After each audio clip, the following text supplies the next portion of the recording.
Have you ever stopped to think how a simple change in courtroom attire could spark a movement of cultural reclamation and economic transformation? In a world grappling with the legacy of colonialism, Burkina Faso has taken a bold step that's turning heads globally, proving that true independence is woven into the fabric of a nation's identity. Welcome back to My Planet Updates. As we continue, please don't forget to show us your support by subscribing to this channel. Burkina Faso, a nation in West Africa, has captured the world's attention by making a striking decision that symbolizes independence, cultural pride, and resilience. The country's judiciary has replaced imported colonial-era robes with garments crafted entirely from the traditional Faso Dan Fani fabric.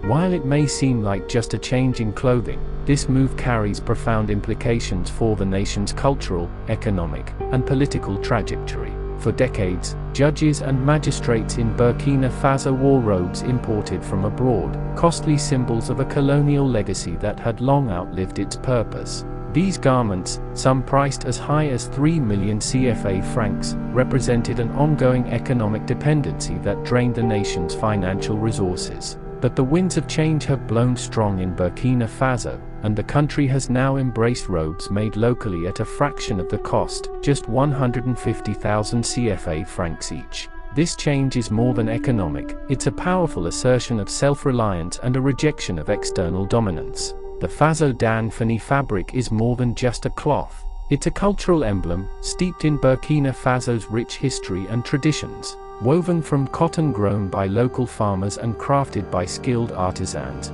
it embodies the resilience and creativity of the Burkina people. By adopting this fabric for judicial robes, the country is weaving its heritage into the very institutions that uphold justice. It's a reminder that the law, and those who enforce it, serve the people, not foreign powers or imported systems. At the heart of this decision is a bold statement: Burkina Faso is reclaiming its identity. The imported robes, long seen as symbols of authority, carried the weight of a colonial system that sought to suppress local cultures and impose foreign traditions. By replacing these garments with locally crafted attire, Burkina Faso is shedding a legacy that no longer reflects its values or aspirations. Please, if you're still watching and haven't subscribed, please kindly hit the subscribe button, for that is what motivates us to bring out content like this. The change was marked by an official ceremony attended by high-ranking government officials, including the head of state. The visuals from the event were striking: judges and magistrates donning their new robes, complete with the national flag sewn onto the left chest. This small but significant detail serves as a poignant reminder that justice in Burkina Faso is for the people, by the people, and in service of the nation's heritage. This decision has far-reaching implications. Economically, it represents a shift away from dependency on imported goods. The production of these robes has created jobs for cotton farmers, weavers, and textile workers, stimulating local industries and keeping money circulating within the country. The shift from imported robes, which once drained the nation's finances, to locally produced garments, signifies a tangible step toward economic sovereignty. The cost savings are significant. While imported robes could cost up to 10 times more than the new garments, the financial impact goes beyond just the judiciary. The funds saved can now be redirected to critical areas like training programs, infrastructure development, and legal reforms. This move highlights how economic prudence can align with cultural pride, creating a win-win scenario for the nation. The adoption of Faso Dan Fani robes is also inspiring other sectors to follow suit. Across Burkina Faso, professional bodies are beginning to explore how local materials can replace imported goods, signaling a broader cultural and economic shift. This ripple effect demonstrates the power of symbolism, how a single, thoughtful change can ignite a movement that permeates multiple layers of society. This transformation isn't just a matter of aesthetics or tradition, it's a call to action for African nations to rethink their reliance on foreign imports. For decades, many African countries have faced economic challenges tied to dependency on imported goods, from clothing to machinery. Burkina Faso's judiciary has shown that by investing in local industries, countries can not only save money but also empower their people, strengthen their economies, and preserve their cultural heritage. The Faso Dan Fani fabric itself is a marvel of local craftsmanship.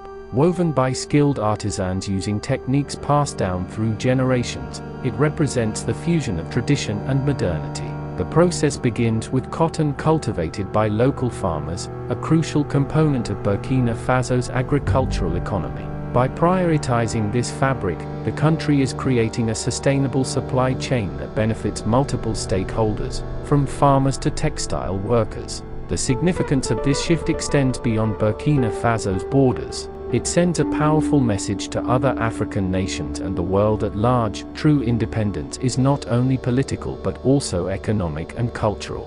Many African countries are grappling with the remnants of colonial influence, from their legal systems to their economies. Burkina Faso's decision to adopt locally made judicial robes is a tangible example of how nations can reclaim their identity while building a future rooted in self-reliance. The story of the new robes also highlights the importance of national pride. For many Burkinabe citizens, seeing judges and magistrates wear attire made from Faso Dan Fani is a source of inspiration. It's a visual reminder that the symbols of authority in their country are now distinctly their own.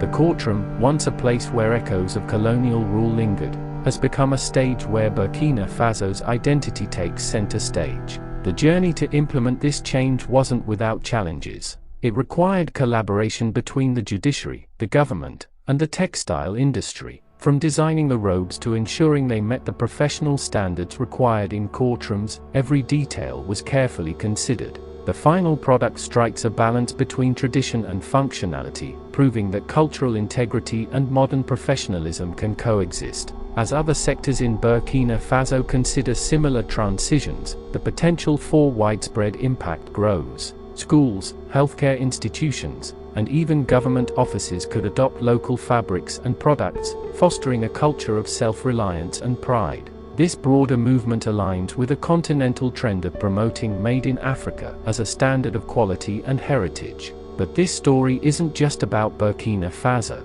It's part of a larger narrative about Africa's journey towards self-determination.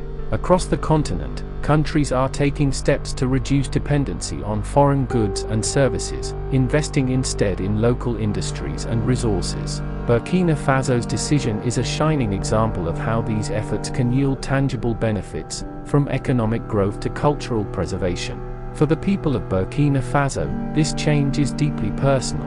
It's a reminder that their traditions, their industries, and their identity are worth celebrating and investing in. Every time a judge dons the Faso Dan Fani robe, it becomes a symbol of resilience, independence, and pride, a powerful statement that justice in Burkina Faso is for its people, built on their heritage and aligned with their values. As the world watches Burkina Faso's journey, one thing is clear: this is more than a story about courtroom attire.